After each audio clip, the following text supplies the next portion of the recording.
A seus postos, Aliança Rebelde. Está começando mais um Desnazificando, seu podcast realizado pelas coordenadoras do NEPAT, o Núcleo Brasileiro de Estudos de Nazismo e Holocausto. Aqui quem fala é Maria Visconti.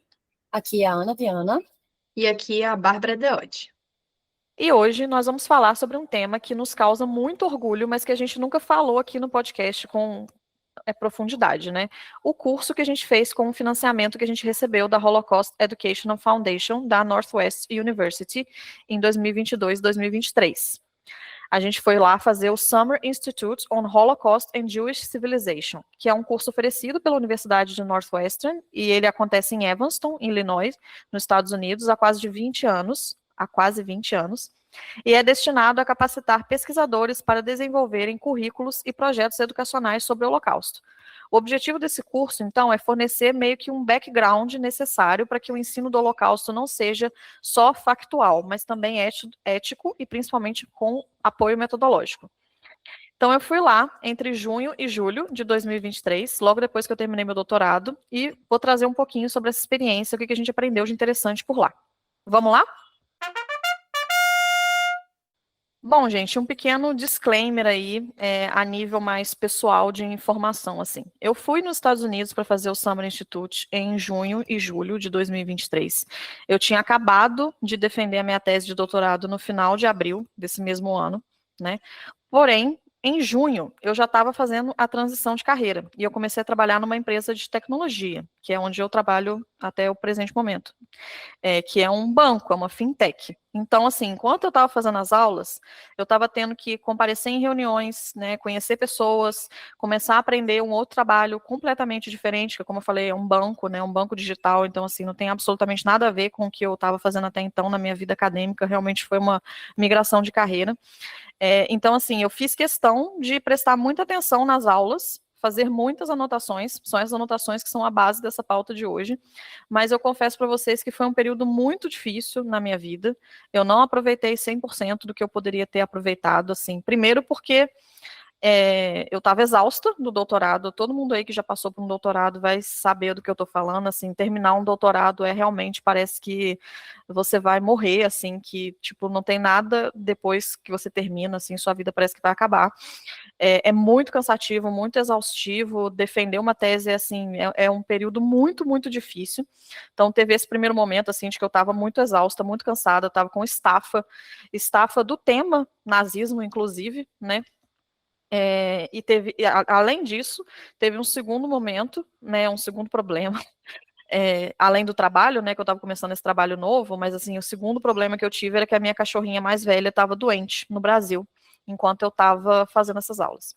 Inclusive, ela faleceu logo depois que eu voltei dos Estados Unidos. Então, assim, foi um período muito difícil. Então, estou dizendo isso aqui só para explicar para vocês, assim, que a gente vai estar trazendo esse tema aqui hoje com base nas minhas anotações e nas coisas que eu for lembrando ao longo aqui do nosso papo, mas eu tenho vontade de ir lá de novo, participar novamente desse curso, mas com um olhar mais focado, sabe, para eu conseguir ter 100% do meu tempo dedicado a essas aulas, porque, como eu falei, eu não estava conseguindo, né, me dedicar 100%.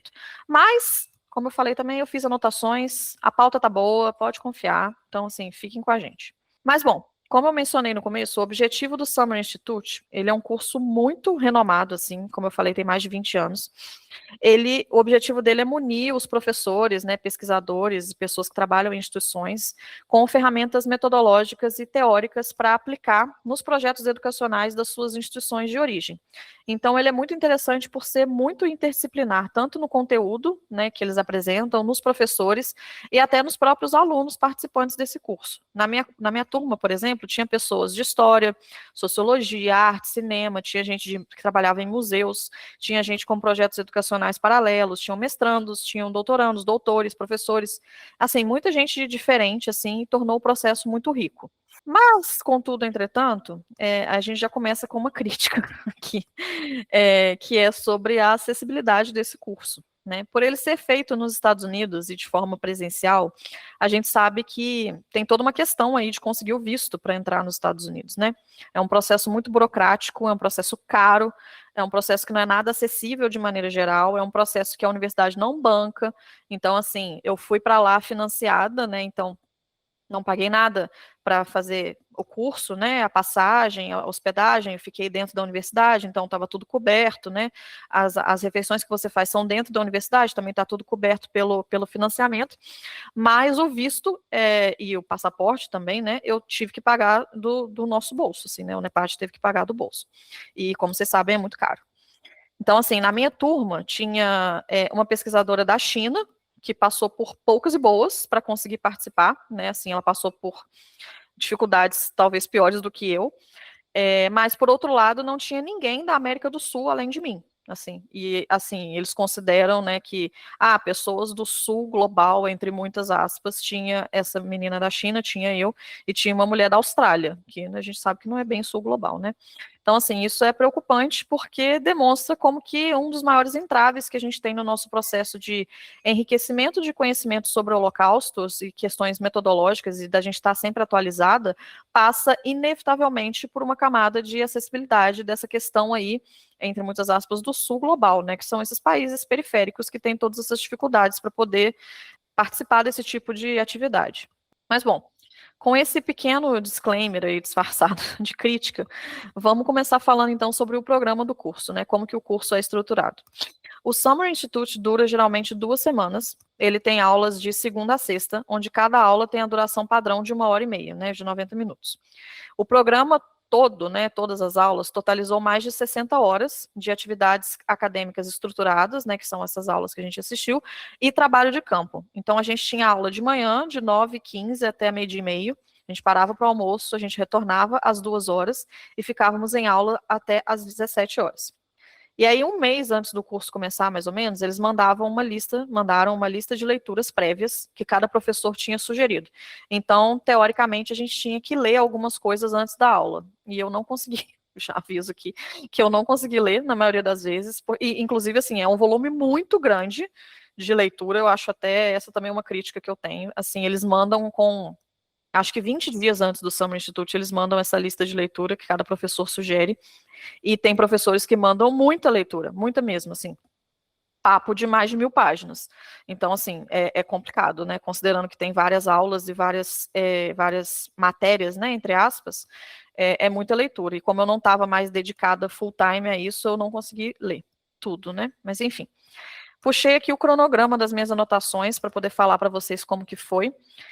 Na primeira semana, a gente teve uma aula de introdução, e realmente o curso é dividido por matérias, né, por disciplinas, como se fosse faculdade mesmo, assim, né? Então, a gente tem uma aula de introdução, a gente teve 5 aulas de história, 3 aulas de história judaica, 3 aulas de religião judaica, 3 aulas de resposta judaica, que eles chamam, né, Jewish Response, que é a reação dos judeus à perseguição nazista. Então, nessas aulas, eles falavam muito sobre resistência.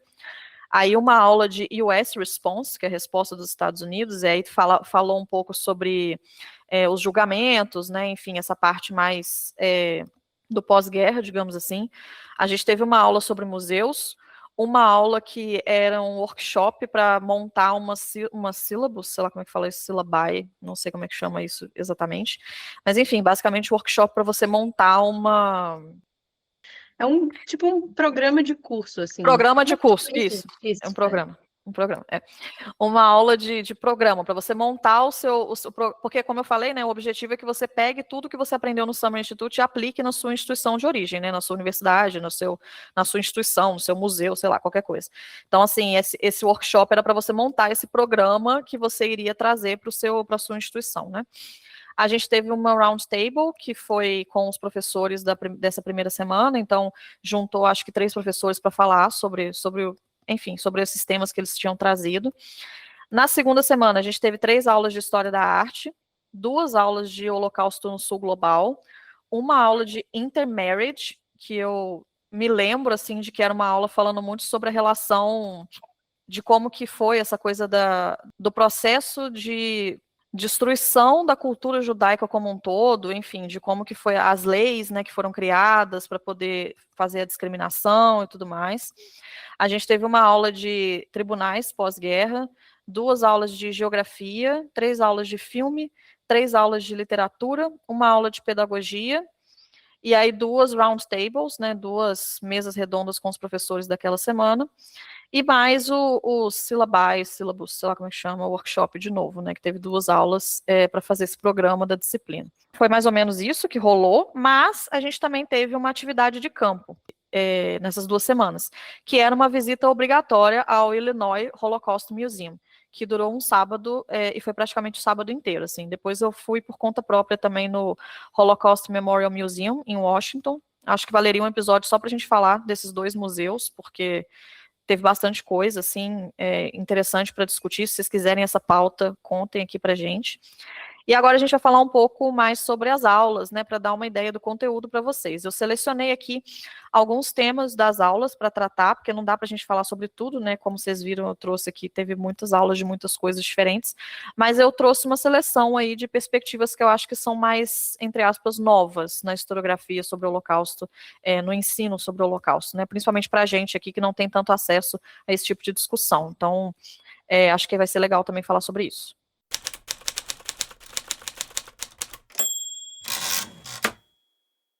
Eu queria fazer uma observação de um paralelo com a experiência que eu tive em Lima, né? Porque a gente foi, graças a várias conexões que se desdobraram da Maria ter ido no Summer Institute e em alguns outros eventos. Eu fui em Lima representar o NEPAT numa conferência de uma associação de estudos de memória europeia, e aí o evento, ele não era um evento só de Holocausto, era um evento de memória, com um tema mais amplo. Então, por exemplo, tinha muitas pessoas da América Latina falando sobre a nossa memória, na memória das experiências de ditadura e repressão, e tinham simpósios específicos sobre o Holocausto. E aí, o que eu observei durante os 3 dias do evento foi que, apesar de ter sido um evento feito em parceria entre essa associação de estudos e a PUC de Lima, tinham pouquíssimas pessoas da América Latina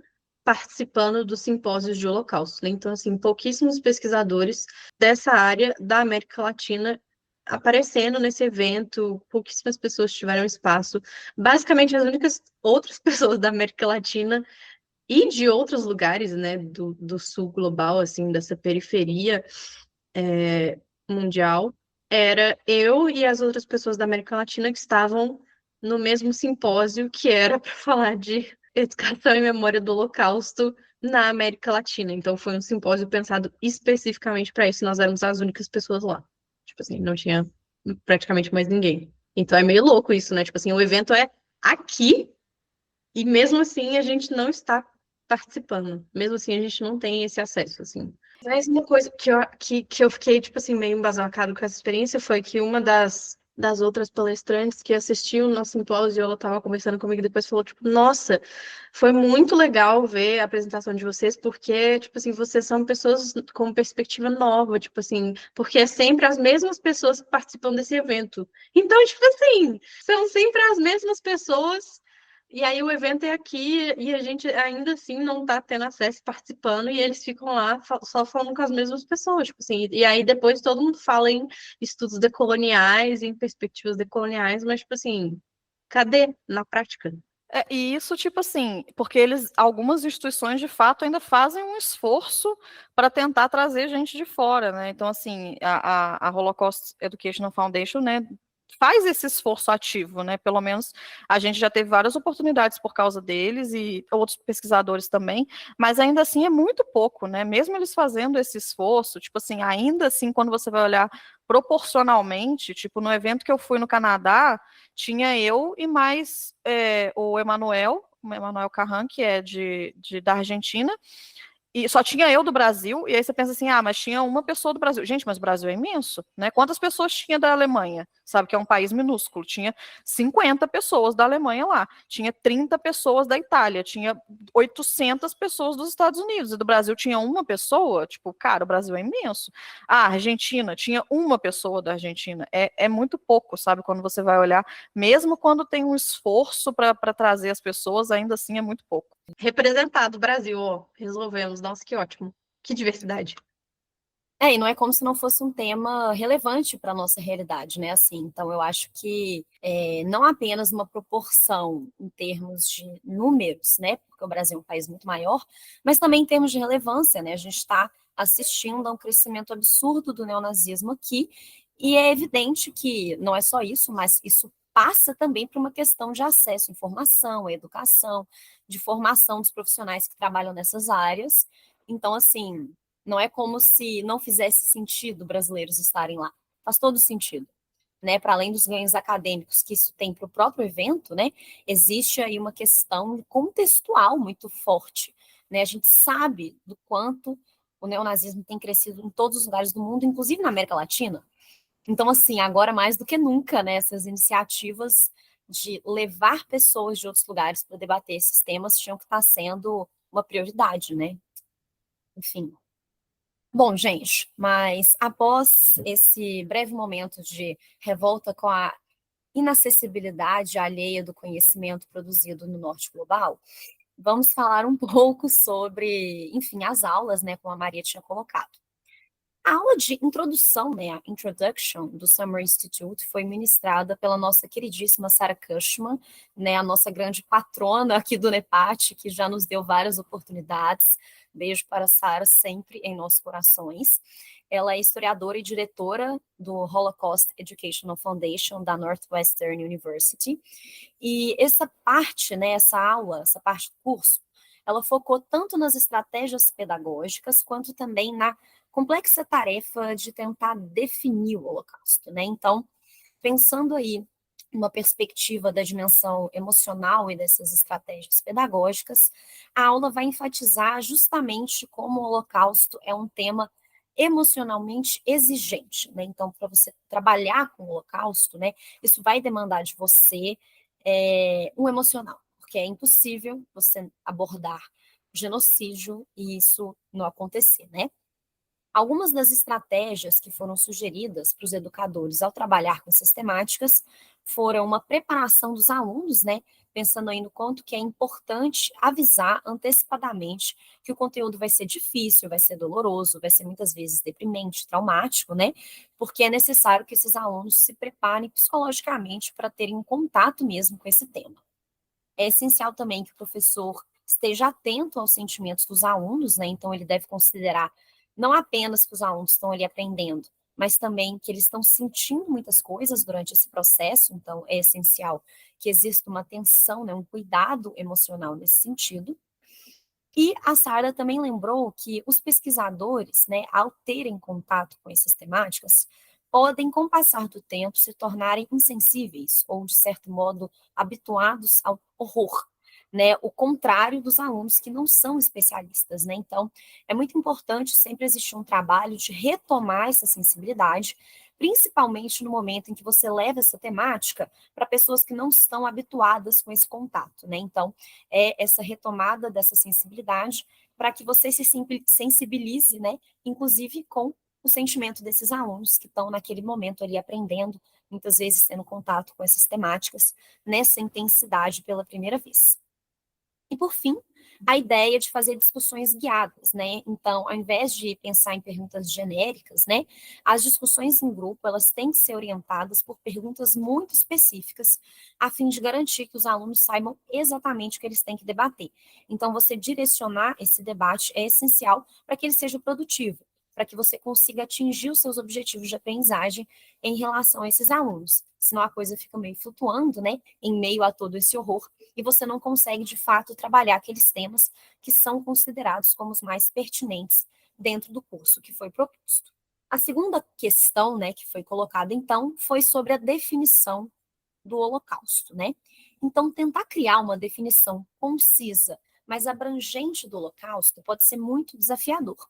E aí a sugestão seria utilizar uma estrutura pensando quem, o que, onde, por quê, quando e como. E o que seria interessante, assim, né, é pensar em algo simples que a Sara trouxe, que é o Holocausto é um termo utilizado para definir o quê?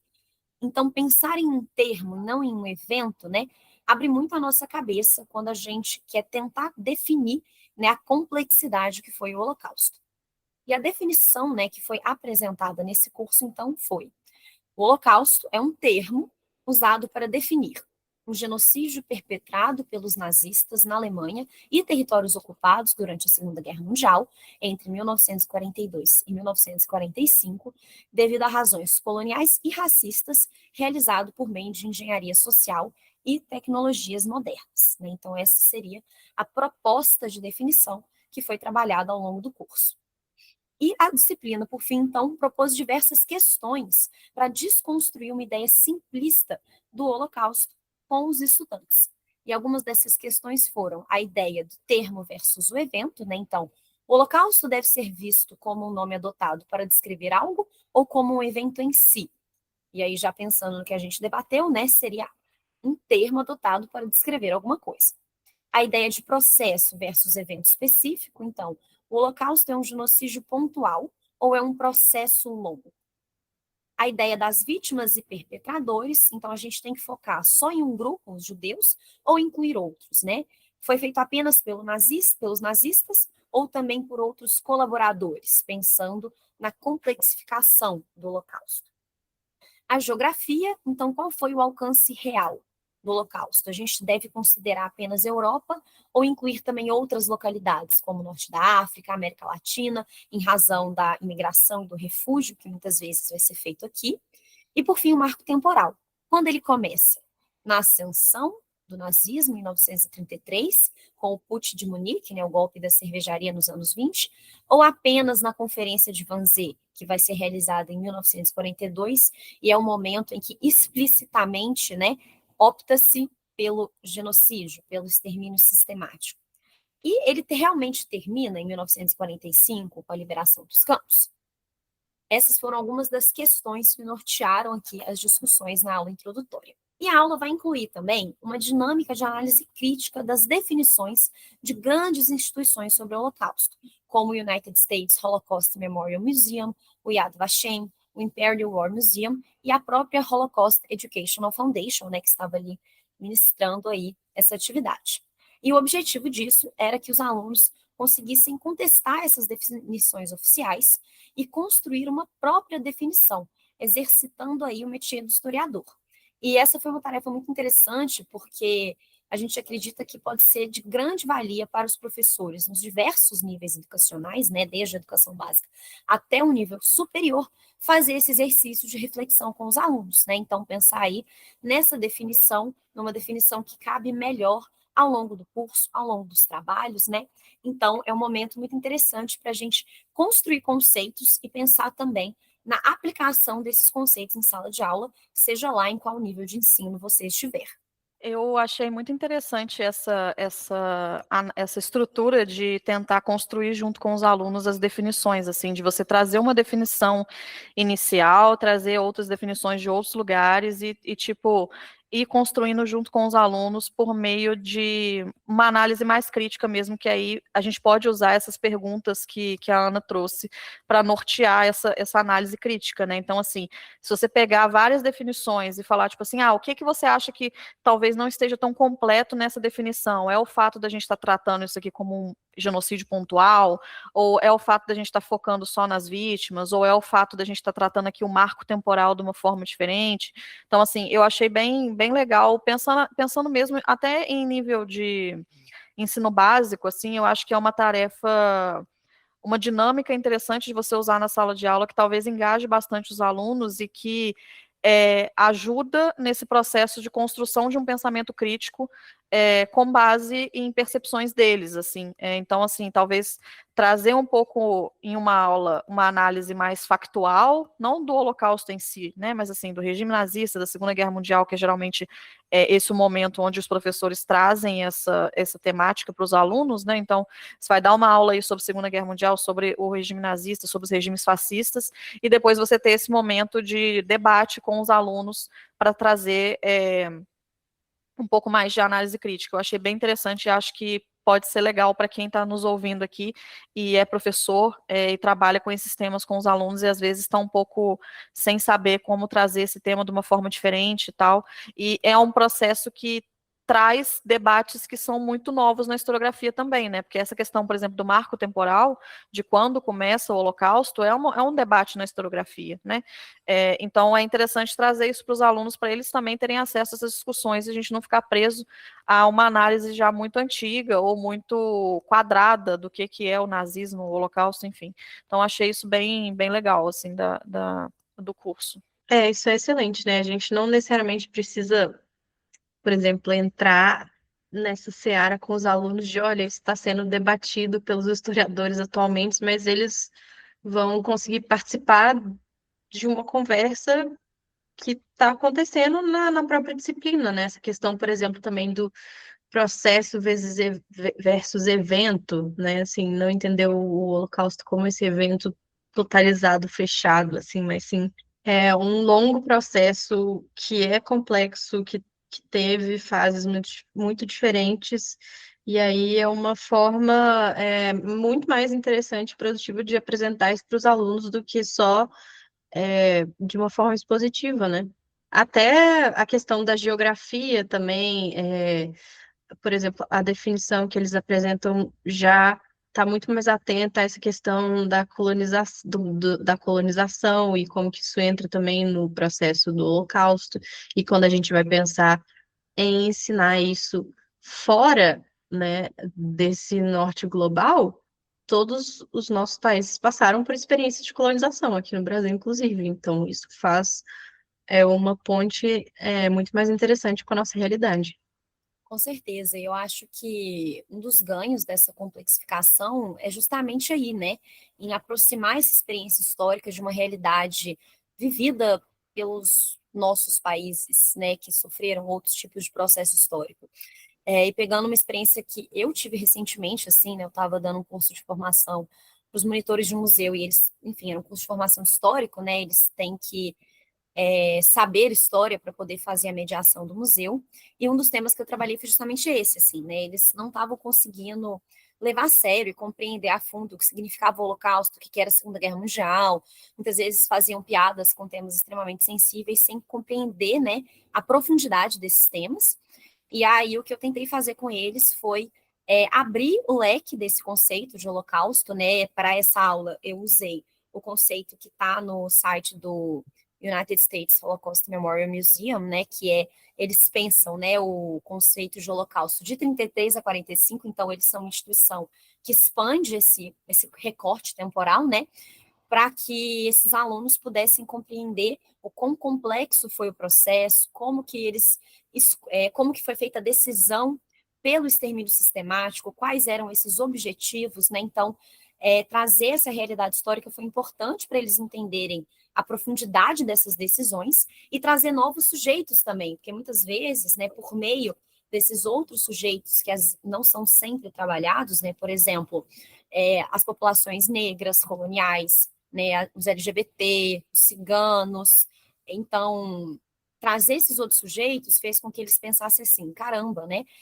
foi um genocídio que, ok, afetou muito mais a população judaica, mas poderia ser perpetrado em qualquer lugar do mundo, porque você escolhe o sujeito que vai ser objeto desse processo de acordo com a escolha ideológica, né? Então, assim, isso fez com que eles fossem capazes de aproximar essa prática de extermínio de outras, inclusive no próprio Brasil, né? Então, eles conseguiram autonomamente fazer paralelos com a escravidão, fazer paralelos com o ainda existente genocídio das populações negras, das populações indígenas, né, das pessoas LGBT, que muitas vezes sofrem muita violência. Então, foi super interessante fazer esse movimento aqui, né? E aí fica, enfim, o convite para os ouvintes professores que acharem que vale a pena, né? Eu acho que é realmente um mecanismo interessante para a gente tornar um assunto histórico pertinente para a nossa própria realidade. E ao fazer isso, os meninos acabam ficando muito mais interessados, né?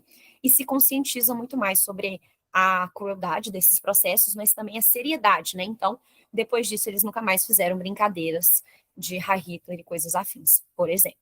Vou puxar mais uma ponte, porque você falou justamente deles terem conseguido fazer essas conexões, e é justamente o que a gente quer incentivar que os alunos façam, né, num contexto educacional.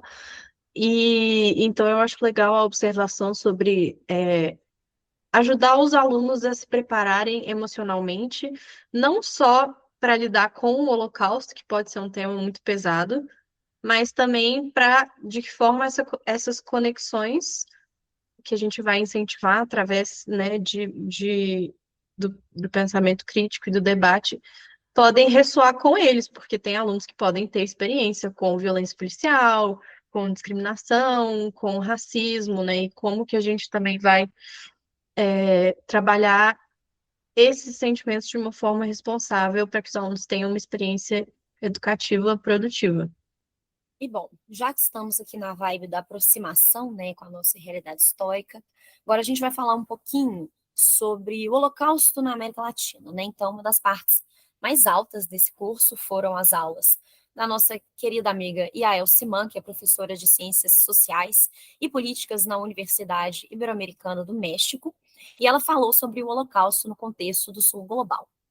A aula começou discutindo o próprio conceito de sul global, né, que é algo que transcende a geografia física, lembrando aí do comentário que a Maria fez no início da aula de, bom, acho que a Austrália não é muito sul global, né, porque é uma categoria muito mais política do que geográfica. Mas vamos lá. Então, o sul global, né, vai abranger países com menor desenvolvimento industrial e historicamente marginalizados, mas também vai se referir ali a espaços e povos negativamente impactados pela globalização capitalista contemporânea. E um dos objetivos centrais dessa aula foi remapear o cenário de resgate e socorro em um sentido verdadeiramente transnacional, conforme proposto pela Atina Grossman, o que implicaria, em primeiro lugar, transcender as fronteiras, né? Então, olhar para o Holocausto além dos Estados-nação europeus. Depois, pensar os refugiados como parte da história. Então, entender que aqueles que fugiram, embora não tenham passado pelo extermínio físico dos campos, né, são parte integrante da história do Holocausto. E, por fim, pensar nas tensões políticas. E aí, isso partiu da análise da frase do Dirk Horder, de que os estados fascistas, geradores de refugiados, estavam cercados por estados democráticos que recusavam refugiados. Isso que eu achei extremamente atual também, né? Pensando nas inúmeras crises migratórias que a gente tem vivenciado na atualidade e como diversos países, né, que se autodenominam democráticos falam, não, a gente não quer essas pessoas aqui, né? Sempre lembrando aí do famoso caso do Brexit, que muito menos econômico, né, tratou-se de uma questão política e de uma tentativa de impedir a entrada de imigrantes dentro da Inglaterra. A disciplina, então, mergulhou nas especificidades da nossa região, né, nas regiões do sul global, analisando como as nações latino-americanas reagiram à necessidade de refúgio, né? Então, é importante a gente lembrar aqui alguns passos. Até 1933, as nações na América Latina eram relativamente abertas, mas a resistência oficial e popular cresceu conforme a necessidade de refúgio aumentou. Além disso, foram discutidos dentro das aulas dados muitas vezes imprecisos devido à corrupção burocrática e a entradas ilegais sobre refugiados judeus. Então, pensando ali quantas pessoas neste período conseguiram se refugiar nos países da América Latina. Na Argentina, cerca de 24 mil, no Brasil, 12 mil, na Bolívia, 20 mil e no Uruguai, 10 mil. E, além disso, os governos latino-americanos frequentemente tratavam os refugiados judeus como imigrantes por razões econômicas ou sociais, ignorando a sua condição de vítimas de perseguição racial ou política, o que gerou uma situação de invisibilidade desse refugiado. Então, não dizia-se abertamente o motivo desse refugiado estar entrando dentro do país, né? Colocava-se ali uma razão agregada, digamos assim, mas o motivo central, que seria essa perseguição racial ou política, não era contemplado quando da entrada desse imigrante nos países latino-americanos. E um ponto de grande impacto emocional e teórico dentro dessa parte do curso foi a reflexão sobre como vítimas e perpetradores acabaram compartilhando os mesmos espaços urbanos na América Latina no pós-guerra. Mencionou-se, por exemplo, a sensação de sobreviventes na Bolívia que temiam encontrar o criminoso nazista Klaus Barbie em qualquer lugar. Isso também vai se conectar com a realidade brasileira, porque o Brasil foi destino de figuras como Franz Stangl ou Joseph Mengele, né? Inclusive, recentemente, saiu um livro, Baviera Tropical, muito bom, que fala sobre o período em que o Mengele viveu aqui no Brasil. E para os educadores do Sul Global, a lição principal da aula foi a necessidade de tornar o ensino do Holocausto significativo, voltando aí nessa discussão que a gente já está tendo, né? Então, é essencial pensar uma conexão entre o presente e o passado, porque o ensino só gera engajamento se os alunos conseguirem ver uma conexão entre os temas estudados na aula com os dilemas atuais, como, por exemplo, genocídios locais e crimes contra a humanidade. Também é essencial trazer o contexto local em relação com esses temas. Então, é essencial articular a memória do Holocausto com as cicatrizes das nossas próprias realidades, como a ditadura militar, como a escravidão, que a gente já mencionou aqui, né? E também pensar a utilização de ferramentas, como mapas e narrativas individuais, para poder tentar, de forma eficaz, rehumanizar essa história na sala de aula. Né? Então, se o processo empreendido pelos perpetradores foi de desumanização das vítimas, a nossa ideia seria, então, rehumanizar essas vítimas, mas também pensar nas complexidades dos seus perpetradores, que também eram seres humanos. E, ao fazer isso, a gente consegue aproximar a realidade histórica da realidade vivida pelos alunos, tornando, assim, as discussões bem mais produtivas. Bom, gente, eu vou passar então para a próxima aula, né, que a gente vai destacar aqui, que é a aula sobre Geografia e GIS, que é uma sigla para Sistemas de Informação Geográfica. Essa aula foi ministrada pela professora Anne Knowles, e o foco dela era como o espaço, o lugar e a paisagem foram elementos ativos e determinantes durante o Holocausto. Essa parece ser uma das aulas mais interessantes do curso inteiro, né? E ela tem muita relação com uma questão que a gente falou um pouco no episódio que a gente fez sobre arqueologia do Holocausto. Mas não vou entrar nesse ponto agora, eu vou focar aqui. Bom, a Anne, ela é professora da Universidade do Maine e ela faz parte do Holocaust Geographies Collaborative, que seria algo como Geografias Colaborativas do Holocausto. É um grupo que busca aplicar ferramentas geográficas para aprofundar a compreensão histórica. Então, como vocês podem ver, tem a questão da interdisciplinaridade que a gente mencionou no começo. A aula, ela iniciou definindo alguns conceitos-chave da geografia humanista para analisar, né, o Holocausto. Primeiro, a gente tem o lugar, que em inglês seria place. O lugar é um local de significado e apego emocional. Então, ele é um lugar onde tem um resíduo da história na materialidade construída ou natural daquele espaço. E aí, inclusive, vem o próximo conceito, que é espaço, em inglês space, que é o espaço, ele é o recipiente da ação humana. Então, onde a ação humana vai acontecer, né? O espaço, ele é um lugar de movimento, de potencial, mas também do medo e do desconhecido. E o último conceito é a paisagem, que em inglês é landscape. A paisagem, ela é uma visão ou perspectiva de um ponto dado. Então, a partir de um ponto específico, você define uma paisagem específica que é a perspectiva que se tem daquele lugar. Então, a paisagem também envolve uma coleção de estruturas envolvidas em uma atividade específica. A professora, ela usou a teoria do Henri Lefebvre para explicar que todo aspecto do espaço que a gente habita é fruto de decisões humanas e também manifestações de poder político. E aí, ela detalhou a partir disso 3 tipos de espaço social, né? Então, pensando o espaço como definido pela ação humana e por questões políticas. Primeiro, a gente tem a prática espacial, então, quais são os movimentos cotidianos que a gente tem no espaço, quais são as rotas, como funciona esse mundo material em que a gente está vivendo e no qual a gente está se movendo. A gente tem, em segundo lugar, as representações do espaço. Então, nessa categoria estão incluídas artefatos instrumentais como mapas, planos, mas também discussões e discursos sobre o espaço, sobre o planejamento desse espaço, o que deve ser feito com esse espaço. E, por último, temos o espaço representacional, em que estão incluídas obras simbólicas, literalmente representando o espaço, quais significados são projetados nos objetos espaciais ou naquele espaço, né? Então, tudo que engloba o imaginário sobre um determinado espaço. A partir daí, ela vai pensar, então, sobre como que isso pode ser utilizado para se pensar sobre o Holocausto.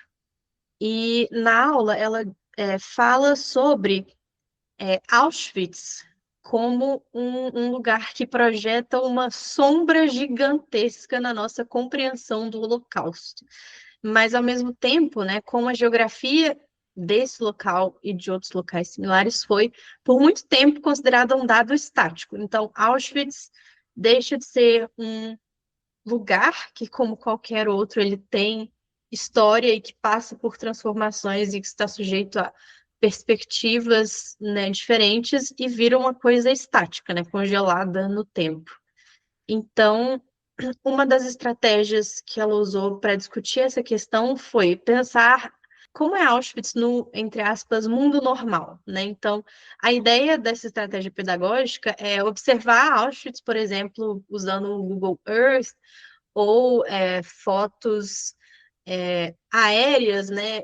Com uma nova perspectiva, vendo aquele espaço de cima, e não apenas por fotos terrestres mais clássicas, né? Que são aquelas imagens que vêm à nossa mente quando a gente já pensa sobre Auschwitz, aquelas fotos clássicas. Isso pode ajudar os alunos, né, pensando em como que isso vai ser usado na sala de aula, isso pode ajudar os alunos a situar esse local da atrocidade dentro do mundo comum, que é de fato a realidade dele, né? Apesar de ter sido um local de atrocidades, ele existiu no tempo e no espaço, né? A vida acontecia ali e ao redor, né? Então, é um espaço que estava perto de casas, de florestas, etc., né? De todas as outras coisas que fazem parte da geografia da região. Isso é muito importante para ajudar os alunos a perceberem que o genocídio ocorreu em espaços geográficos reais, assim, tão reais quanto os espaços em que eles habitam, né? E esse tipo de observação e reflexão também vai ajudar a pensar numa outra coisa que ela chamou de a paisagem como uma arma. Então, pensar em elementos como o tipo do solo, o clima, o tipo de árvores que você tem no lugar, né, a flora, a fauna, o relevo, isso não é só um cenário de algo que estava acontecendo, é parte dos acontecimentos, né? O relevo era utilizado ou como parte das ferramentas de destruição ou como uma ferramenta de fuga também. A topografia, ela iria determinar, afinal de contas, se uma determinada rota de fuga ela seria acessível, seria possível, ou se, vamos supor, a elevação dificultava o movimento. Às vezes, se você tem uma floresta, você consegue se esconder com mais facilidade do que se fosse um campo aberto, né? Só para dar um exemplo. Mas, às vezes, se é um terreno rochoso, montanhoso, vai ser íngreme, vai ser muito mais difícil de você fugir. Por outro lado, também vai ser mais difícil alguém te perseguir, enfim, esse tipo de questão.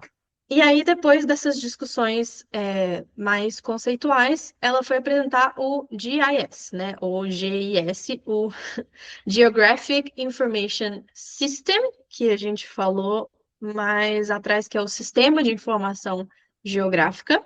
E esse é um software que ele permite você localizar informações e sobrepor diferentes camadas de dados em um mesmo mapa. Então, você consegue, por exemplo, mapear o movimento. E aí, a Knowles, ela enfatizou que o Holocausto ele pode e deve ser pensado através do movimento. Então, por exemplo, as viagens espaciais que acontecem ali, com as deportações, né, que foram extremamente importantes para a história do Holocausto, mas também as fugas, o movimento das pessoas. E aí o GIS ele permite transformar narrativas individuais em representações visuais mais amplas de uma forma visual mesmo, né? Ela também abordou uma outra questão muito interessante que existe uma discussão por parte de algumas pessoas que consideram os mapas como uma forma de pensamento do perpetrador. Por quê? Porque o mapa ele é uma representação do espaço que estaria focada em controlar, limitar, né, delimitar aquele espaço. E aí surge em cima disso um debate, então, sobre como tornar o mapa geográfico mais humano. Como que a gente pode inverter essa lógica do pensamento do perpetrador e olhar para os mapas e tornar ele mais humano e ver nele e usar ele para entender a experiência das vítimas. E uma outra questão importante é a visualização de dados, né? Afinal, é um sistema de informação. E aí, a partir desse tópico de debate, a gente vai pensar também na estética dos mapas. Então, como é que a gente vai visualizar os dados, como que a gente vai montar o mapa e pensar em como esses dados estão sendo apresentados nele. A gente deve usar só tons de cinza para mostrar a destruição, né? O cinza ele está muito associado com essa austeridade, né? Com algo sério, algo histórico, assim. Ou a gente pode usar cores para ajudar tanto os pesquisadores quanto o público a enxergar o que a gente está querendo apresentar com aqueles dados, para dar novas associações à forma como a gente está apresentando os dados em um determinado mapa.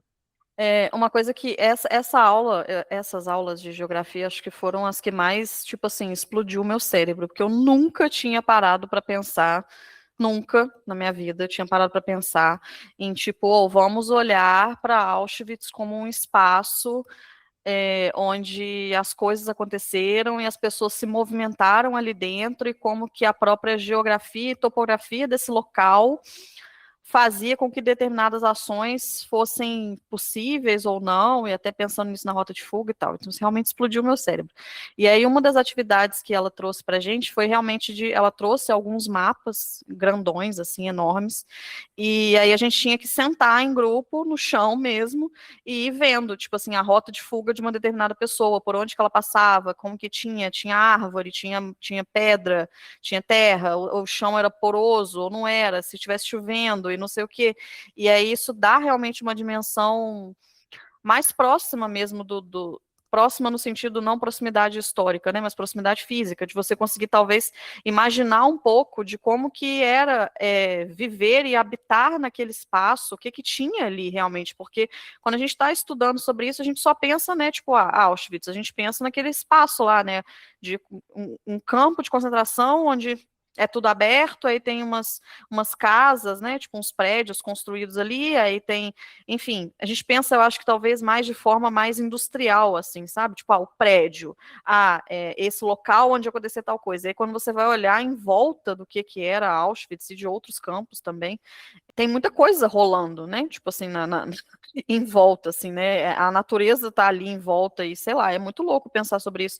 E acho que até pensando em outros, acho que é um exercício que dá pra gente fazer para outros temas, né? Você pensar, às vezes, na Segunda Guerra Mundial como um todo, né? Tipo, o que era essas cidades que estavam sendo destruídas, né? Essas cidades por meio de bombardeio, tipo, não era só um conjunto de casas e de prédios, né? Tipo, existia uma topografia ali naquele local. E se a pessoa quisesse fugir no meio do bombardeio, como que funcionava isso, né? Como que era fazer uma barricada em algum lugar X, as pessoas que se escondiam para fazer tal coisa, para levar informação durante o período da ditadura, como que era esse local, sei lá, eu achei que isso é uma estratégia educacional, assim, muito poderosa e muito fora da curva do que a gente está acostumado a pensar.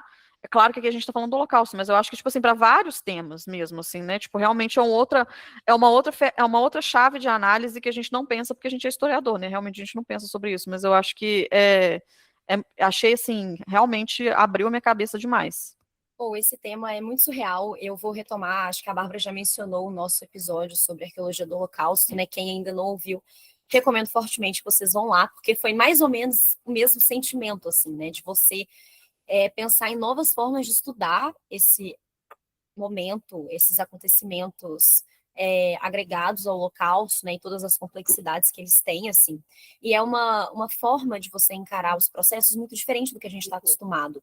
A Maria falou sobre ditadura, e, bom, não que seja um tema que eu domine em absoluto, eu não domino, sei um pouco, mas me lembro muito de fazer disciplinas na faculdade E uma das coisas que sempre ela era colocada em questão para poder fazer uma análise sobre a colaboração ou não da sociedade em relação a isso era o quão próximo esse local, essa região estava, por exemplo, de um centro de tortura, né? As pessoas não viam nada, elas não percebiam nenhum tipo de movimentação diferente, né? Em alguns lugares, a depender de onde você está, é claro que existiam centros afastados, mas a depender de onde você está, era impossível você não ver. O que significa que as pessoas que moravam ao redor estavam sendo coniventes com esse tipo de atitude, né? Então, eu me lembro muito desse exemplo, porque falava sobre Belo Horizonte, né? E era uma região super que a gente conhecia. Acho que era um centro de tortura na Afonso Pena, algo assim. Então, um lugar super movimentado. As pessoas não faziam nada, né? Então, assim, é um dado que ajuda muito a gente a entender o contexto que cerca esses acontecimentos, a participação, a conivência, a colaboração, né? Então, a gente pensar na aplicação dessas categorias que a gente usa muito, né? Você é um perpetrador, você é um colaborador, você é um bystander, né? Esqueci qual é a tradução dessa. Não lembro se tem tradução. Seria o colaborador em si. Acho que observador ou... Observador, isso. Você é um observador, né? Então você não colabora ativamente, mas você também não faz nada. Ou você é um resistente. Então, assim, realmente eu acho que essa interdisciplinaridade, ela traz muitos ganhos, né, para o estudo, não apenas do Holocausto, mas também de outros tipos de acontecimento na história, né? E é sempre muito interessante, porque, como a Maria falou, é uma perspectiva que a gente não tem na ponta da língua, geralmente, né? E que complementa enormemente o nosso trabalho enquanto historiadores. Eu ia acrescentar que essa perspectiva, eu lembro de quando a gente leu o texto de arqueologia do Holocausto, ficou mais triste, tipo assim, que é? Tipo assim, é uma perspectiva realmente, parece que abre novos universos, né, de pensamento. Esse trabalho interdisciplinar, ele sempre revela novas portas, assim, parece que está descobrindo o tema de novo. Mas o que eu ia comentar é que, assim, acho que a gente tem uma visão desses espaços, especialmente dos espaços de extermínio, né, dos campos de concentração, de uma forma muito congelada, assim, muito estática. Parece que Auschwitz surgiu do nada, assim, abriu um buraco no meio da Polônia ali, surgiu Auschwitz do chão pronto, totalmente estático, sem interação nenhuma com os arredores, né? Fica como se fosse numa. Auschwitz existe numa dimensão separada, né? Assim, supra-realidade. E acho que esse tipo de perspectiva vai nos ajudar a ver esse espaço de uma forma totalmente diferente, porque você tem que começar a pensar em questões tipo assim, nossa, realmente eles tiveram que escolher um lugar para construir o campo. E aí o campo, ele tem uma história, né? Especialmente, vamos continuar o exemplo de Auschwitz, né? Que não foi só um campo de extermínio, começou como um campo de trabalho. Aí começou com o tamanho que tinha em 45? Não, né? Assim, então, todo esse espaço, ele vai ter evoluções constantes. Como a Maria falou, a gente pensa nos prédios, mas aquele prédio, ele já estava lá? Será que ele foi reaproveitado? Ou será que aquilo foi construído ali? E aí, essa construção, de onde vieram as coisas, né? Com quais outros locais Auschwitz está conectado para chegar, tipo, sei lá, material de construção lá, para chegarem as pessoas, tipo assim, os guardas que trabalharam no campo, como que chegaram lá? Se eles eram alemães, né? Tipo assim, quais que são as logísticas de movimentação dessas pessoas nesse território? E as pessoas que viviam ali naquele local, será que elas tiveram que sair, né? Em que tipo de local que foi construído? Como que isso alterou a vida das pessoas que já moravam ali? E aí tem ainda a questão do deslocamento das pessoas que foram presas no campo, né? De onde elas vieram, né? Tipo, como que Auschwitz se conecta e ao longo do tempo se conecta de formas muito diferentes com tudo que está ali ao redor, com geografias muito mais amplas, né? Não só a cidade que tem ali do lado de Auschwitz, na Polônia, mas com outras regiões da Polônia que estavam sendo ocupadas por alemães, com a Alemanha, com outros países, porque as pessoas vieram de outros lugares, tipo assim, e foram levadas até ali. Então, isso amplia muito a nossa forma de pensar sobre o lugar. E aí eu acho que é muito interessante pensar em de que formas a gente pode apresentar isso oralmente, com discussões, com documentos, com mapas de forma visual ou não, usando ferramentas tipo Google Earth, sabe? Para a gente ver isso, é muito legal. Acho que isso amplia muito a nossa forma de pensar, de modo que Auschwitz não se torna um lugar cristalizado, sabe? Depois dessa discussão toda, para retomar aqui o tema, a última parte sobre essa aula específica, que foi quando ela apresentou estratégias específicas para os educadores, né? E como que a gente vai trabalhar isso em dinâmicas práticas para usar em sala de aula. Uma questão que foi levantada na aula, por exemplo, seria a descrição para cegos ou pessoas que têm alguma deficiência visual. Como que você vai descrever Auschwitz para alguém que não consegue enxergar as fotos do lugar? Então, é uma reflexão que vai forçar a gente, mais uma vez, a pensar na espacialidade, nos outros sentidos daquele local e ter que nos desapegar dessas representações visuais que já estão assim consagradas, assim, que a gente sempre repete. Uma outra coisa interessante, uma outra estratégia, uma outra dinâmica que ela apresentou seria criar um mapa de proibições. Então, pensar em um mapa onde os alunos possam ir fixando cada lugar onde os judeus foram proibidos de entrar ou proibidos de circular ao longo dos anos. Então, criando uma forma de visualizar essa perda progressiva do espaço físico, social, né, e de como a liberdade deles estava sendo cerceada e essa perda de direitos, assim, né? Achei isso aqui incrível, é uma forma muito interessante de apresentar essa história, porque a gente sempre fala, tipo, primeiro teve essa regulação, e aí depois teve isso aqui, e aí você representar isso através de um mapa é uma outra forma de pensar, representar e transmitir isso. E por fim, como que a gente pode integrar isso com a guerra, né? O GIS ele pode ser utilizado para conectar o Holocausto com a Segunda Guerra Mundial de forma mais ampla, assim, né? Mostrando, por exemplo, a relação entre avanços militares e o processo de extermínio, que na verdade é uma questão muito importante para compreender o progresso de como o processo de extermínio foi se desenvolvendo, né? Está muito conectado com a guerra. Então, é interessante pensar em como que a gente pode usar esse pensamento geográfico para trabalhar essa questão. E é isso, em resumo, né, essa aula, ela ensinou que a geografia, ela permite reumanizar a história, né, transformando pontos estáticos em trajetórias de sobrevivência, de agência, além de demonstrar que o genocídio, ele foi um processo espacial também, né, planejado pelo regime nazista.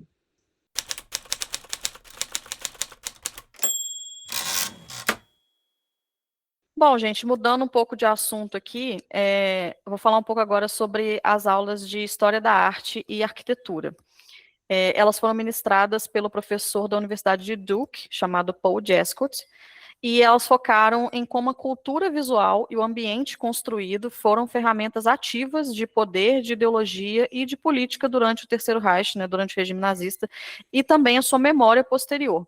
Essas aulas, assim, também foram outras aulas que abriram completamente o meu cérebro, foram riquíssimas. Eu nunca gostei de História da Arte na faculdade, na verdade, detestava a História da Arte, não tinha nenhum respeito por quem fazia História da Arte, inclusive. Achava muito, muito nada a ver, mas eu me apaixonei por essa matéria, então eu preciso me redimir com todas as pessoas que eu já te critiquei por fazerem História da Arte, porque é muito, muito rico. E, bom, começando por uma parte aqui que é interessante, que é sobre a agenda artística e política do Hitler, né? O Hitler, como todo mundo sabe, via a si mesmo como um artista, né? Como uma pessoa, né, tipo, que estava dentro desse mundo das artes, um artista frustrado, alguns diriam, e ele possuía um pensamento muito tradicional sobre arte, né? A agenda artística do Hitler é considerada fundamental para compreender o Holocausto, porque arte e raça estavam estrategicamente interconectadas no projeto nazista, principalmente pensando nessa dimensão colonial aí que a gente já falou. Então, entre 1933 e 1937, os nazistas usaram da arte para comunicar poder cultural, recorrendo a tradições renascentistas que focavam em homens fortes, né, na nudez como uma forma de performar a raça, performar a masculinidade. E após 1937, a arte passou a se tornar ainda mais ligada à política direta quando a gente pensa na exposição de arte degenerada. Inclusive, essa parte, né, dessa retomada às tradições renascentistas pelos nazistas, né, não só focada na arte, mas na cultura de maneira geral, a gente já falou bastante em outros episódios quando a gente estava mencionando o livro do Johann Chapototz, né, o The Law of Blood, Thinking and Acting as a Nazi, mas também em português, vocês também têm acesso à Revolução Cultural Nazista, que é um livro que a gente falou, a gente trabalhou na biblioteca do NEPAT, e ele trata um pouco também sobre essa questão das tradições renascentistas. A gente também tem uma entrevista que a gente fez, exclusiva, acho que é uma das poucas entrevistas que tem em inglês com o Chapotô no YouTube, se vocês quiserem ouvir, tá lá disponível com legendas automáticas em português no YouTube, onde ele fala um pouco sobre isso também, sobre esse projeto cultural, de maneira geral, dos nazistas, de retomar essas tradições anteriores, assim, tidas como arianas, né?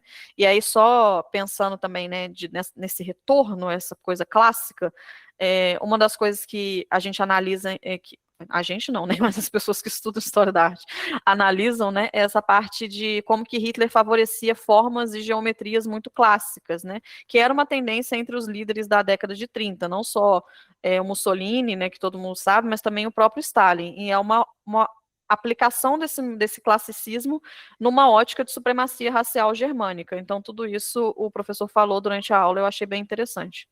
Eu queria. Como que chama aquele documentário famoso que fala sobre essa exposição de arte degenerada e relaciona isso com o Arquitetura da extermínio? destruição? A arquitetura da É, destruição. é uma arquitetura da destruição, né? É muito bom sobre esse tema, assim. Fica aí a recomendação. Boa. Outra coisa que o Paul Jaspers também falou foi sobre como a arquitetura pode ser usada como implementação de políticas, né?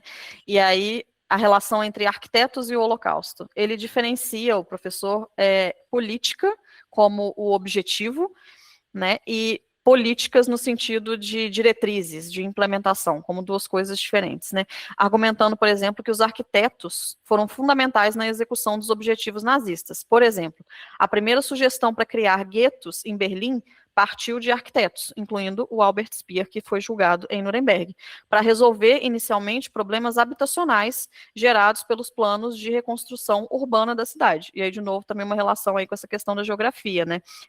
Como que os guetos não só limitavam as pessoas geograficamente, mas também concentravam essas pessoas geograficamente, né? E aí ele fala sobre essa relação, né, dos arquitetos com o Holocausto, mas também de Auschwitz como um projeto urbano. Ele destacou que a construção da cidade de Auschwitz e do campo de concentração ocorreu simultaneamente, demonstrando que o genocídio estava integrado ao planejamento arquitetônico industrial moderno, que também foi o que a Bárbara falou, né? Tipo, como que isso foi... Auschwitz não surgiu do nada, né? Não só surgiu do chão e de repente apareceu lá pronto, né? Tipo, a construção foi feita de forma que isso estava integrado a esse planejamento que tem a ver com essa visão de projeto de cidade, né? Não só de projeto artístico. E essa análise também revela a proximidade perturbadora, também foi o que a Ana falou, entre locais de lazer da SS, como saunas decorativas, e as câmaras de gás em Auschwitz I, evidenciando um mundo onde a vida cotidiana e o extermínio coexistiam no mesmo plano visual, que foi o que a Ana falou de Belo Horizonte, né? Tipo, como que essas coisas estavam acontecendo ao mesmo tempo, ninguém via, né? Como que funcionava isso. E aí ele começa a falar um pouco também sobre a parte das imagens, que eu acho que essa parte foi o que mais me chamou a atenção, porque ele propõe um conceito de gramática visual, que a gente não deve olhar para a imagem apenas como uma imagem isolada, mas a gente tem que passar a comparar centenas de imagens para entender os padrões de uma cultura em um tempo específico. Então, por exemplo, fotos de casamento, eventos sociais e tudo mais. Não olhar apenas uma imagem e definir aquilo como uma cultura ou como uma definição de alguma coisa. E aí ele fala sobre a parte da agência do fotógrafo, que eu acho que isso foi o que me deixou mais bolada. Tudo bem, a gente sabe, as fotografias não são registros neutros, né?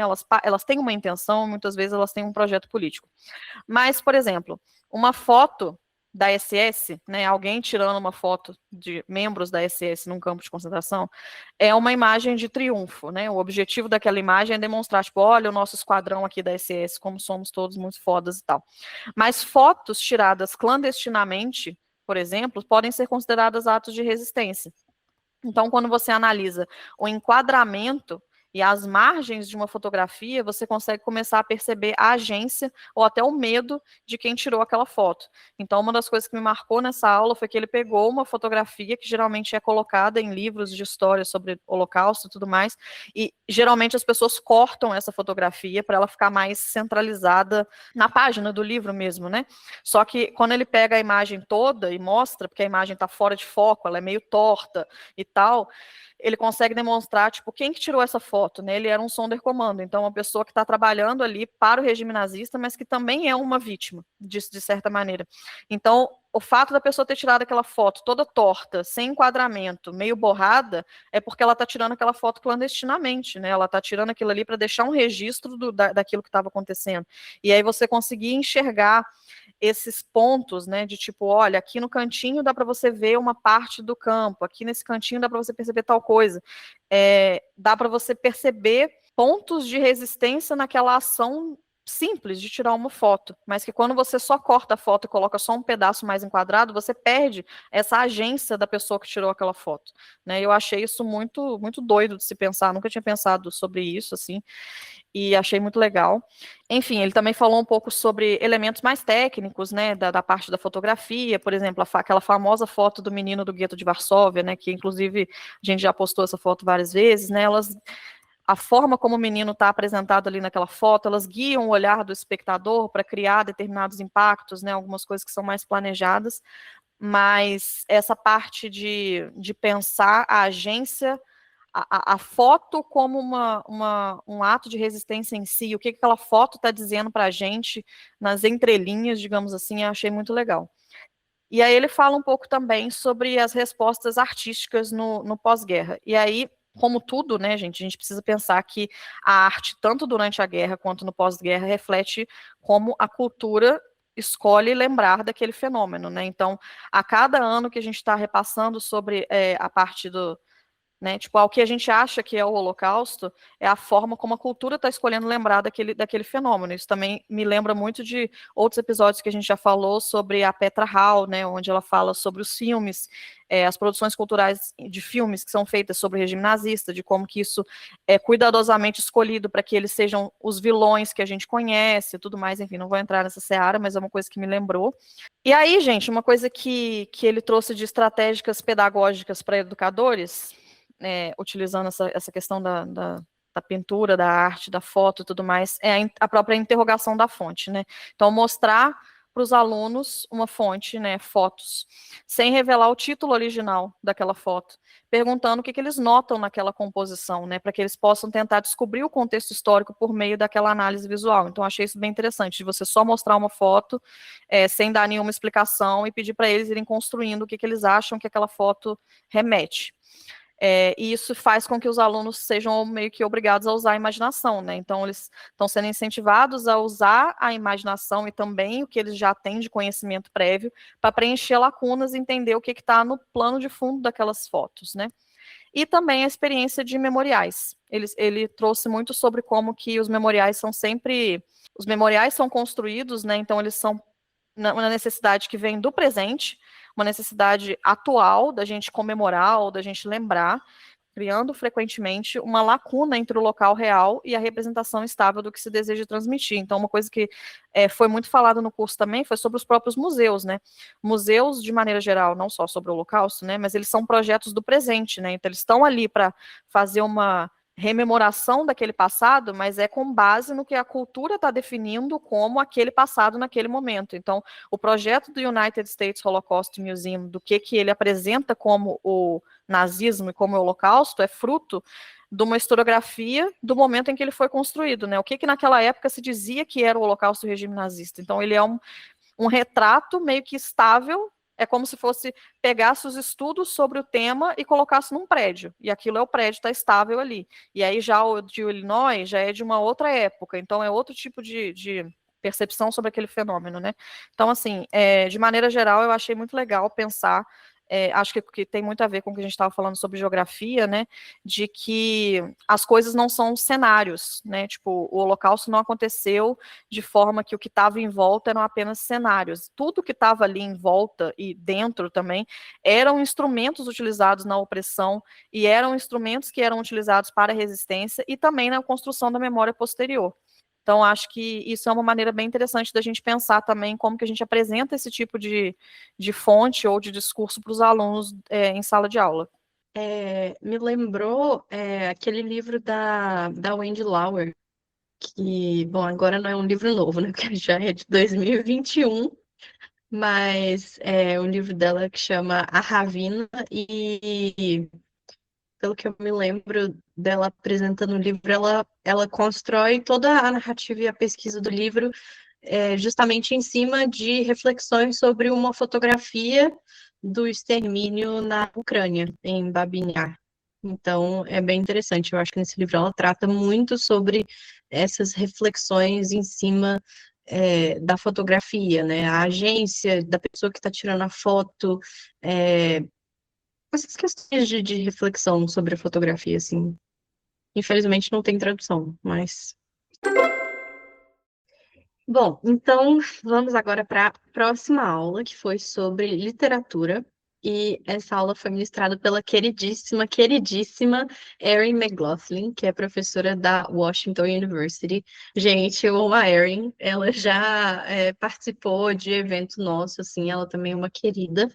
Na aula dela, ela explorou a relação complexa entre representação literária, ética e a memória do Holocausto, né? Tratando a narrativa como um espectro que abrange desde documentos históricos até ficções experimentais, assim. Então, como eu falei, ela participou de um evento nosso, né? Então, eu gostaria de lembrar vocês que temos uma conferência com a Erin de um dos eventos que a gente fez no NEPAD, que está disponível no YouTube com legendas automáticas em português. E também temos um episódio com o áudio em inglês aqui no podcast. E vale muito a pena assistir, porque ela fala de literatura sobre os perpetradores, assim, ela traz perspectivas e questões muito interessantes. Mas, bom, vamos falar sobre literatura, né? Então, esse campo de estudos literários do Holocausto, ele surge entre o final dos anos 70 e 80, inicialmente focado em poesia e ficção, e depois ele se expande para incluir também as memórias e narrativas dos sobreviventes. O ano de 1993, ele foi destacado, inclusive, como assim, o ano do Holocausto, devido ao lançamento de A Lista de Schindler, né, que foi um filme que teve uma repercussão muito grande, e a abertura do USHMM, que é o Museu Memorial do Holocausto dos Estados Unidos, que a Maria mencionou que ela visitou. E aí começa essa discussão sobre o papel da estética, e aí especificamente a estética literária, na representação do Holocausto como um evento histórico. Então, nessa época surgem questões assim que às vezes são discutidas até hoje, sobre temas como assim o indizível, a irrepresentabilidade do Holocausto, né, um tópico que aparece muito nessas discussões, mas também representações sobre trauma, o que é o testemunho, né, como uma questão específica, uma forma específica de representação, e questões éticas sobre representações narrativas do Holocausto. Então, como que entra a questão de utilizar o humor, né? Quais são os desdobramentos éticos disso? E a linguagem figurada, né? Metáforas e metonímias para se narrar o Holocausto, né? Novamente, quais os desdobramentos éticos disso? Quais os desdobramentos éticos de escolhas narrativas, né? Não só para ficção especificamente, que aí, né, é uma grande seara também, mas para narrativas verossímeis, assim, até a própria historiografia como uma forma de narrativa do Holocausto em si. Tudo isso entra nessa discussão.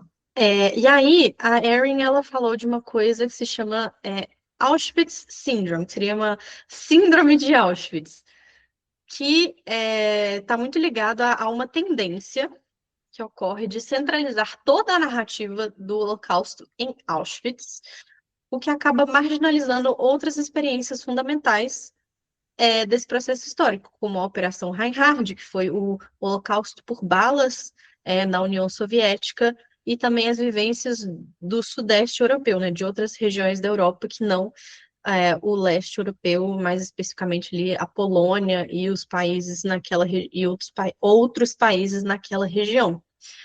Inclusive, isso é algo que a gente discute no capítulo que a gente escreveu sobre Auschwitz e literatura e sobre as livrarias aqui no Brasil, né? Acho que toda a nossa reflexão está muito ligada a esse ponto. Fica aí a recomendação para vocês ouvirem o nosso episódio de podcast sobre. Uma outra problematização que ela traz é a ideia de escolhas sem escolha, que é um conceito do Lawrence Langer, para pensar os dilemas impossíveis que são impostos às vítimas, né, dada a situação em que elas estão, onde qualquer decisão tomada sobre pressão extrema, ela não pode ser julgada por padrões morais normais, né?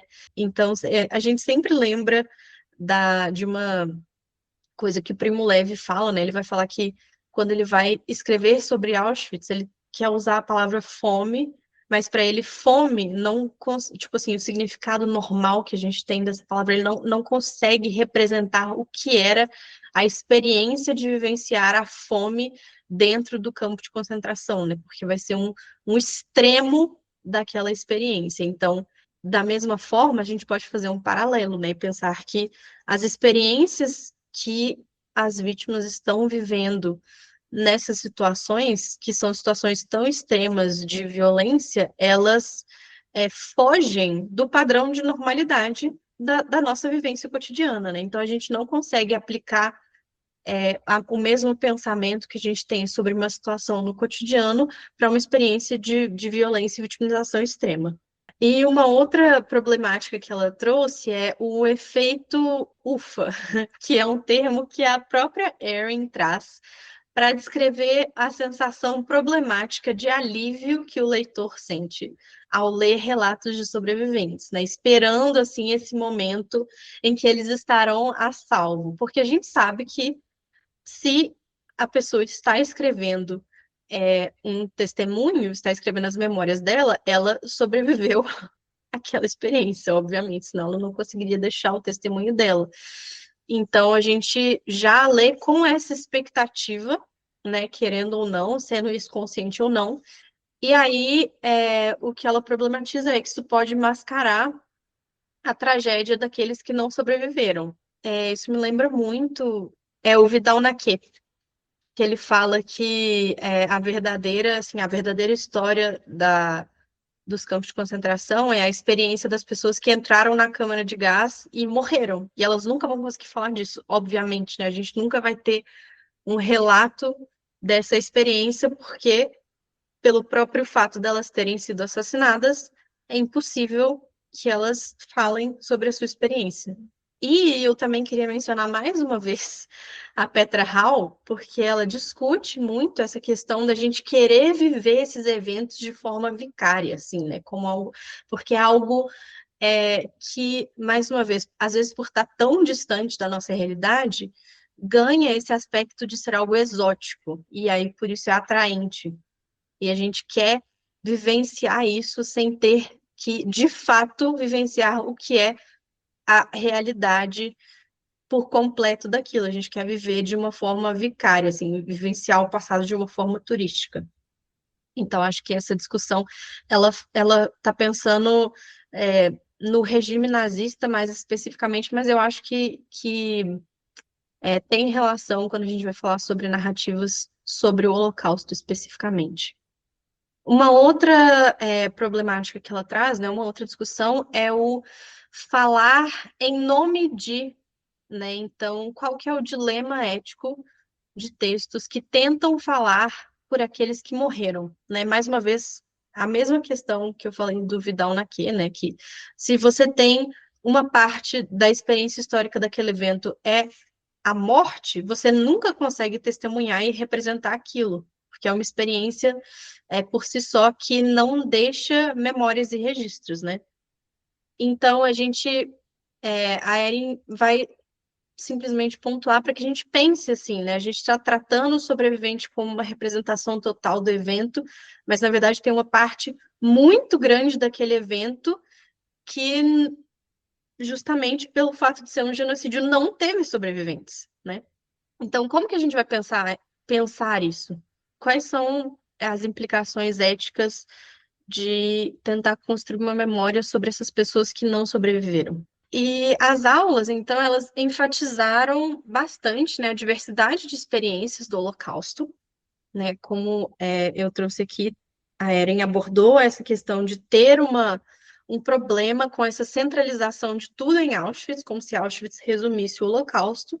Então, nas aulas, ela apresentou uma diversificação de experiências do Holocausto, né, que não foram só ali em Auschwitz, não foram só na Polônia e na Alemanha, que envolveram outros locais e também uma diversidade de papéis muito maior, né? A gente pensa só em vítimas e perpetradores, mas a gente vai ter os bystanders, né, que são os observadores, a gente vai ter os colaboradores. Às vezes, os papéis, eles se misturam. A gente tem também as pessoas que ajudaram, né, os resgatadores, talvez não seja a melhor forma de traduzir isso, mas pessoas que tentaram ajudar as vítimas.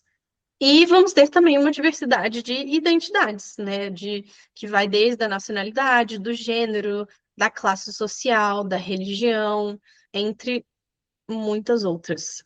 E ela também falou bastante sobre como as gerações posteriores, né, principalmente a segunda geração, então os filhos dos sobreviventes, e em seguida a terceira geração, como que elas lidam com o passado que elas não viveram diretamente, mas que elas herdaram diretamente através de memórias familiares, através da convivência com os pais e com os familiares, através de projeção, de nostalgia, né? E a gente sabe que experiências traumáticas, né, elas não morrem só com a pessoa. Muitas vezes essas experiências, elas ecoam né, de geração em geração. E aí acho que vale a pena mencionar o Maus, né, que é um dos quadrinhos mais famosos sobre o Holocausto e que trata justamente sobre a segunda geração, né, a vivência do autor como um filho de sobrevivente, né, o pai. Então, no quadrinho ele conta a história do pai, mas ele também fala muito sobre a própria a relação que ele tem com o Holocausto, né? Agora, falando especificamente sobre as estratégias pedagógicas, né, a Erin, ela sugeriu algumas formas de levar essas representações para a sala de aula. Um exemplo seria comparar narrativas de museus diferentes, né, como que eles narram esses eventos, ou usar os textos de testemunho mesmo, né, o mais famoso, por exemplo, o Diário de Anne Frank, a gente pode usar como uma ferramenta pedagógica, para discutir várias questões em cima daquele texto, né? Como que é a representação da narrativa, mas também outras questões como que o texto ele é mediado, ele é editado, né? Não existe essa ideia de uma verdade crua, né? Em qualquer representação literária, você vai ter criação do autor na hora de escrever, e aqui eu não estou falando de inventar coisas, né? Mas é um processo criativo e um processo seletivo também. E ela também enfatizou muito a importância de incluir intencionalmente, né? Porque às vezes a gente não exclui intencionalmente, mas a gente tem vieses sociais muito fortes, então a gente precisa fazer o contrário, que é incluir intencionalmente na nossa bibliografia obras escritas por mulheres e pessoas não brancas também, né? Para não ficar só no mesmo terreno batido de sempre, falando dos mesmos autores e das mesmas experiências também, por consequência.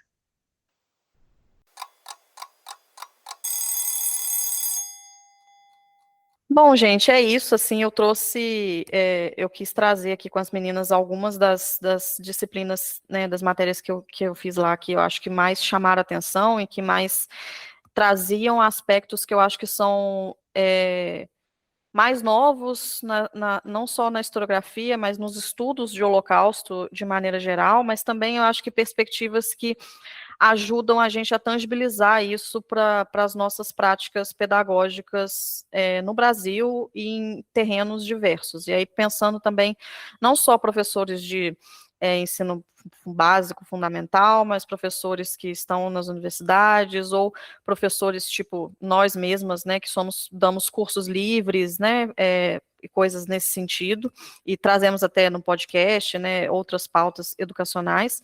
Então, acho que uma coisa que para mim foi muito legal nesse curso, além dessas visões que para mim são novas, né, que para eles não são tão novas assim, mas para mim são novas, mas essas estratégicas pedagógicas que eles trouxeram, né, estratégias pedagógicas que eles trouxeram. Então, tudo isso que a gente trouxe aqui, do tipo, o mapa, trazer os livros, trazer os testemunhos, trazer uma foto, apresentar os conceitos do Holocausto, enfim, todas essas coisas de construções pedagógicas com os alunos, eu acho que são muito ricas e servem não só para o contexto do Holocausto, como para outros contextos de eventos não só eventos traumáticos, mas eventos mais complexos mesmo, e que geralmente a gente passa de forma muito superficial quando a gente vai apresentar só de forma factual, né? Então, como a gente já trouxe aqui, tem vários paralelos que a gente consegue trazer para a nossa realidade, para a nossa própria história do Brasil, e eu acho que isso é muito rico, assim, que a gente queria compartilhar com vocês, para ver se também dá algumas ideias aí para vocês utilizarem nos contextos de vocês, e enfim, era isso que eu acho que é o mais interessante, assim, desse aprendizado. Eu concordo plenamente. Eu acho que, bom, apesar dos limites, mas tudo na vida tem limites, não é mesmo? Acho que existiram vários ganhos, né? Essa experiência que a Maria teve traz muito enriquecimento para a gente pensar formas de aproximar esse conteúdo das outras pessoas, sejam elas alunos, sejam elas pessoas interessadas na temática, né? Então, onde quer que nós estejamos, eu acho que trazer essas novas perspectivas é muito enriquecedor, né? E nos permite também uma maior compreensão sobre esses fenômenos históricos, né? Muitas vezes a gente fica meio distantes, né? Como a Bárbara falou, parece que é uma cena congelada no tempo, mas é tudo muito presente ainda, né? Então eu acredito que um dos maiores ganhos seja justamente descongelar, né, não apenas o Holocausto, mas também tudo que está em volta dele, para a gente conseguir complexificar isso na atualidade e usar isso como ferramenta de luta mesmo contra, né, toda a mobilização desses ideais que ainda persistem, né? E isso é algo que a gente sempre traz aqui. Então, eu acho que agora é hora de aplicar tudo isso, né, seja em sala de aula, seja na sociedade, para que a gente possa continuar a nossa caminhada. É isso, gente. Eu não vou acrescentar mais nada, eu vou apenas assinar embaixo. Acho que as meninas falaram muito bem para concluir aqui o episódio. E a gente trouxe vários temas, né, que por si só já dariam episódios completos. Então, espero que a gente tenha conseguido abordar sem ter sido, né, breve demais, e com a complexidade necessária. Espero que vocês consigam tirar ou ideias interessantes para trabalharem isso, né? Caso vocês sejam professores.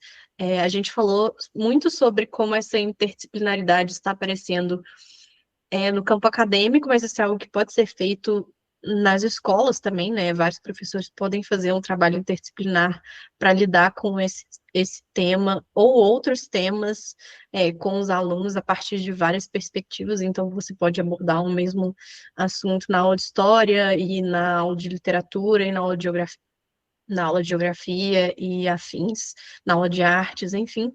E, no mais, é isso. Espero que tenham gostado.